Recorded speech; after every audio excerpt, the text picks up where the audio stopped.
जाइए, हम इधर आते हैं। एक बार तनी मनी हल्का फुल्का ठुमका लग जाओ का भैया। तो लगा आई दी ही चोलिया के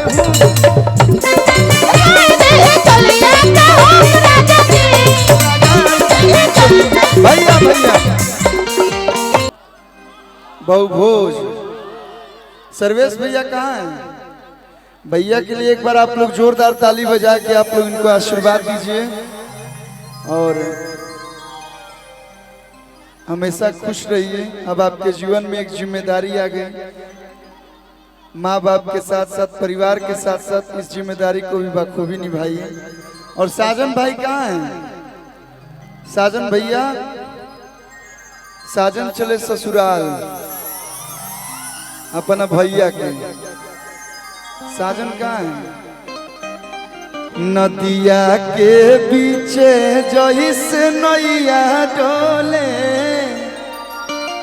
ओ सही मोर सैया डोले।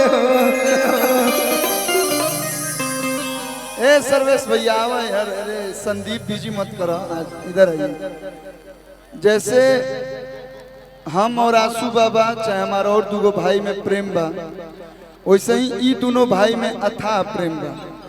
और आज इतना कलाकार आपके प्रेम से आए हैं, लेकिन ये भाई आपके पीठ पीछे इतना मेहनत करते हैं कि आज इनका मेहनत है जे कल्लू हो या जितने भी कलाकार हैं, एक फोन पे और एक न्योता पे सारे लोग यहाँ पे आए हैं। तो एक बार इस दोनों भाई के लिए जोरदार ताली आप लोग बजा दीजिए।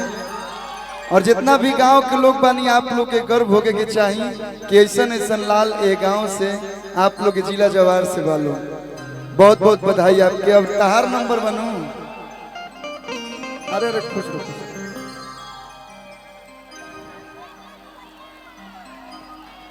देखिए कलाकार बहुत बड़े हैं, हमारा के मिठाई खाए के बोलो रहे साजन भाई, हम मिठाई खा लेंगे। हम तावते रही ना ऐसे बड़का गांव बनू भैया। अरुण यादव भैया के हम आवत जात रही ना, तो अपन परिवार हो। और दूसरी बात मऊ हमार ससुरार हो। तो सब लोग अपने सब लोग के सादर प्रणाम।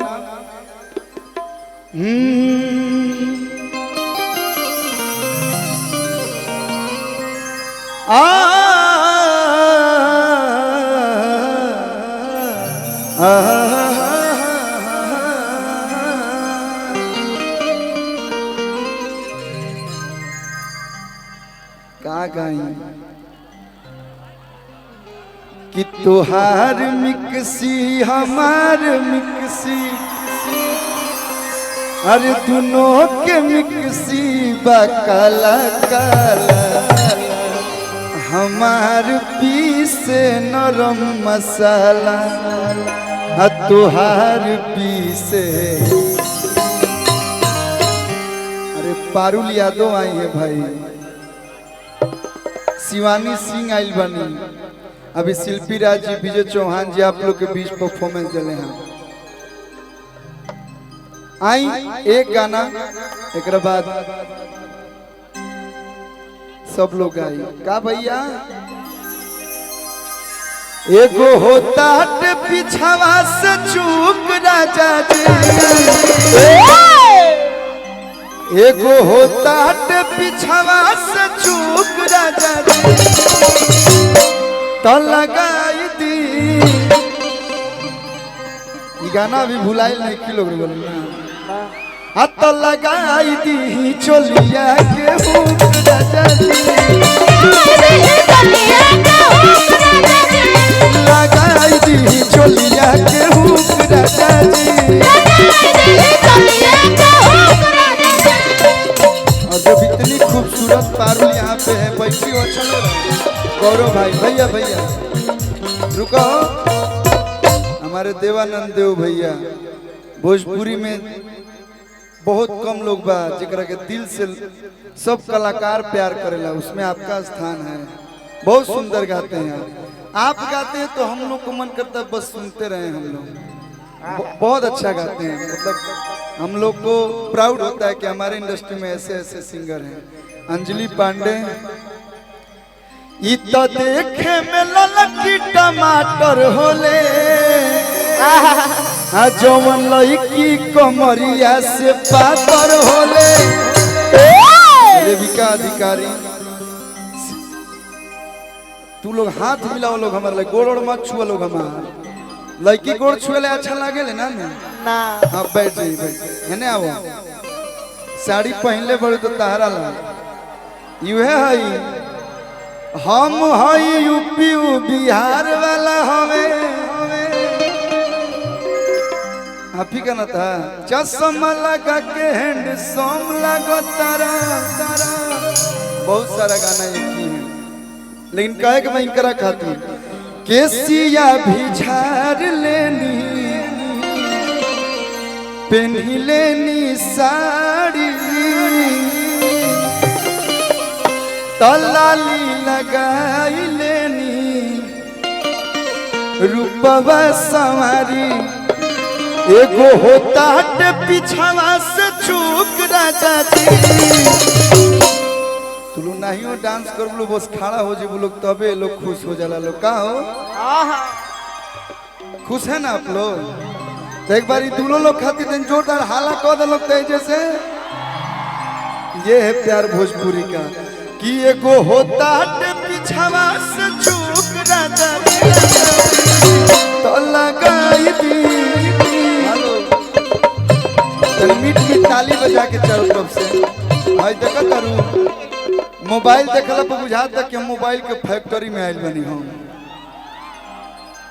का हनुमान जी रुआ के और कोनो दूसर जगह ना मिलल हो उतर जना तो मार दी लाइन लाइन में रहूं लायक ना रहब त लगाई दी चोलिया के हुक राजा जी ओ लगाई दी चोलिया के हुक राजा जी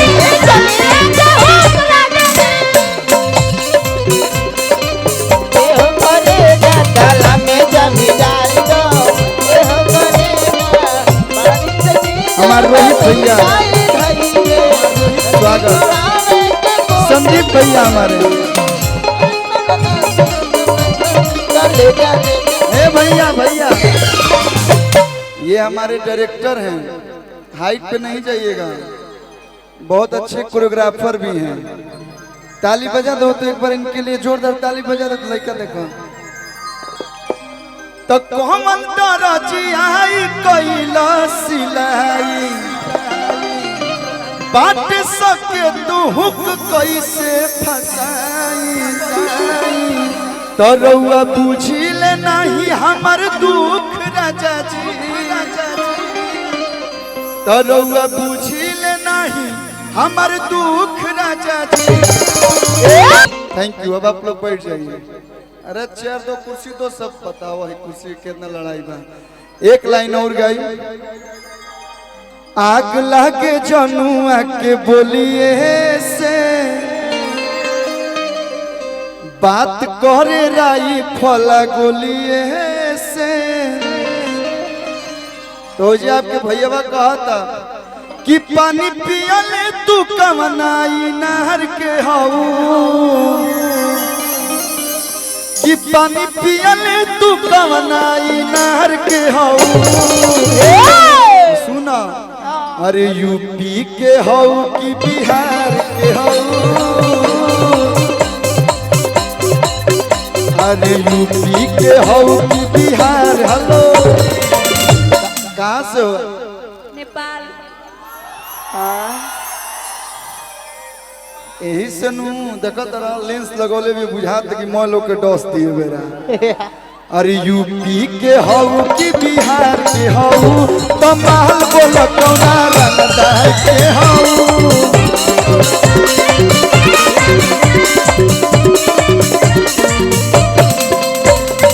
आग लागे जनुआ के बोलिए से अब बात करे राई फला गोलिए पानी पियले तू कवनाई नहर के हाऊ पानी पियले तू कवनाई नहर के हाऊ अरे तो यूपी के हाऊ कि बिहार के हाऊ हेलो भैया अभी कहलू हा कि धनिया नेपाल के हऊ। थोड़ा सा आप हट जाइए, ये तो हमारा ले बोलेला। तू कहबो तो हम स्पीकर घरे भेजवा दे भाई के पास। अरे तो यूपी के हऊ कि बिहार के हऊ, तो महल बोलो तुम्हारा हऊ कि बिहार के हऊ। अरे यूपी के हऊ कि बिहार के हऊ, महल बोलो तुम्हारा का भैया भैया। भाई हेलो बंद करो। अनिल जायसवाल भैया स्वागत बा आपके। अब चलिए, पहले भी कहीं हमारो और जगह न्योता पजाए के बाद हमारा काला से हटी लो।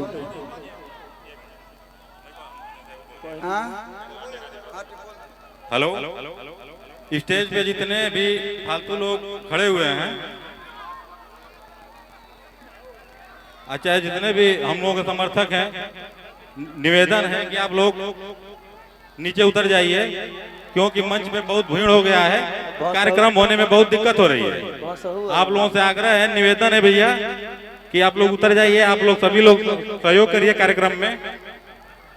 मुझे लग रहा है ये मंच चरमरा रहा है और टूटने की कगार पे है और आप सभी लोग घायल हो जाएंगे। मैं सभी लोग अपने हैं, मैं चाहता हूँ सभी लोग अपने आप थोड़ा थोड़ा मैनेज कर लीजिए। भाई की बहुभोज का कार्यक्रम है और सब आपको देखना है, सभी लोग